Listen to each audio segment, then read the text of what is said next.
Alors, message reçu le 12 octobre 2025. Ça faisait plusieurs jours que j'avais des signes m'indiquant très clairement que ça serait un message à part de la communauté des singes.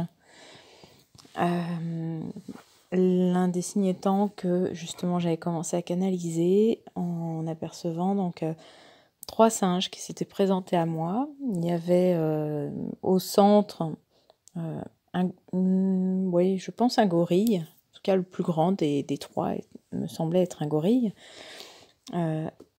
Toujours face à moi, à gauche, j'apercevais un chimpanzé, et à droite, qui arrivait un peu plus sur le tard, j'ai aperçu un autre singe. Alors, pour moi, il ressemblait à un chimpanzé, mais le poil n'était pas noir comme les chimpanzés. Il était plutôt poil blanc, un peu grisonnant. Bon, et puis il est arrivé vraiment d'un pas lent. Peut-être un vieux chimpanzé, je ne sais pas trop. Et donc pour la petite anecdote, je pense avoir trouvé de quel singe il s'agissait. Pas facile à dire. Puisque là, au moment de faire l'enregistrement, j'ai fait quand même mes petites recherches avant, et donc je pense avoir trouvé de qui il s'agissait. Alors, donc j'ai cette image-là, je retrouve, je démarre ma communication, et je retrouve cette image-là, ces 3 singes-là. Et de suite, il ne me reste plus que l'image un peu du gorille. Alors, ce qui est très étonnant, c'est que c'est un gorille, mais en même temps qui n'est pas forcément le plus comment dire, agressif, qui n'est pas forcément le plus virulent. Et j'ai cette image-là où le gorille finalement laisse un petit peu les 2 autres pour aller enlacer Jane Goodale. Et il me dit, elle va bien, elle est avec nous, Mama est là. Et donc après, je me retrouve à être prise par la main par ce gorille, et il me dit, tiens, viens voir. On est hiérarchisé, mais toute la communauté est là. On attendait son arrivée. C'est une grande joie de l'avoir retrouvée. Ici, c'est la légende. Et il me montre en fait qu'il y a un lieu également où c'est un petit peu comme dans une forêt qui me semble être amazonienne, et qui donne sur une sorte de temple un peu façon aztèque.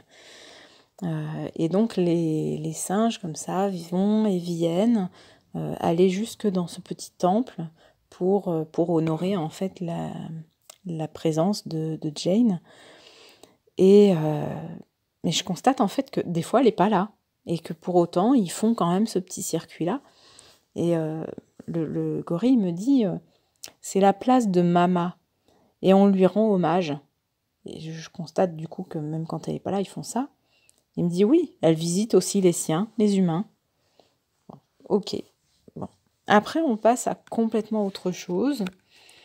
Il me fait sortir un petit peu de tout ce circuit-là où il y avait plein de chimpanzés, plein de singes qui étaient présents. Enfin, quand même majoritairement des chimpanzés. Et là, il vient plus pour discuter un peu en aparté. Il me dit, mais l'humain fait n'importe quoi avec la Terre. Ils détruisent sans souciance des conséquences. C'est peut-être pas exactement français, mais je vous le dis tel que je l'ai reçu. Donc un peu dans l'insouciance des conséquences. Il me dit, pourquoi cette folie? Pourquoi ne pas protéger et chérir? Vous avez perdu l'axe des priorités, et beaucoup ont perdu leur connexion avec le vivant, alors que c'est elle qui relie tout. C'est pour ça que vous vous sentez seul. Et fou? Ça explique, non? Nous préservons la terre et l'eau. Toi, tes congénères, vous détruisez et saccagez tout ce qui est vraiment précieux. Vous marchez sur la tête. Rien ne vous appartient, ne l'oubliez pas. On passe. Elle, non. Alors quand il dit elle, en fait, il signifie la terre. Il continue en disant « Vous construisez votre futur différemment du nôtre, mais seul le nôtre est viable. » Et je constate en fait avec surprise qu'il a zéro inquiétude. Mais alors vraiment serein de chez serein. Donc je lui demande pourquoi. Il me dit parce que l'on sait. Je dis mais quoi? Ce qui vient après, on l'attend, l'événement. Et j'essaie d'en savoir un petit peu plus. Il me dit, certains d'entre nous le sentent déjà, tout a changé énergétiquement. Ok, donc je redemande, mais t'es pas inquiet? Il me dit non, c'est juste la transition. C'est comme un déménagement. La peur ne servira à rien et la facilitera la suite. Alors le en fait, c'est un mélange entre deux mots, à la fois satisfaction et confiance. Et je lui demande du coup, et la suite, c'est quoi? Il me dit, tu en sais déjà trop, retourne, c'est fini. Donc là, en fait, je me fais gentiment éjecter. Donc, voilà, j'ai pas plus d'informations, mais a priori, en tout cas, les animaux sentent aussi qu'il y a quelque chose d'énorme, de grandiose qui est en train de se préparer, qui est en train d'arriver. Que la Terre change, que forcément les habitants qui sont dessus, que ce soit humains ou animaux ou autres, le sentent aussi. Donc voilà, suite au prochain épisode. Alors, pour la petite anecdote, donc comme je vous disais, j'ai fait mes recherches une fois que la canalisation était terminée pour essayer de trouver en fait, est-ce que c'était une espèce de singe différente ou quoi que ce soit.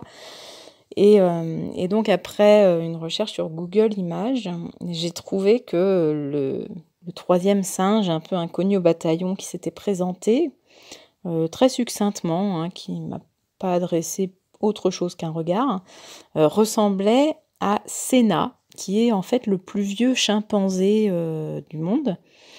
Et j'ai continué un petit peu sous intuition de rechercher des informations.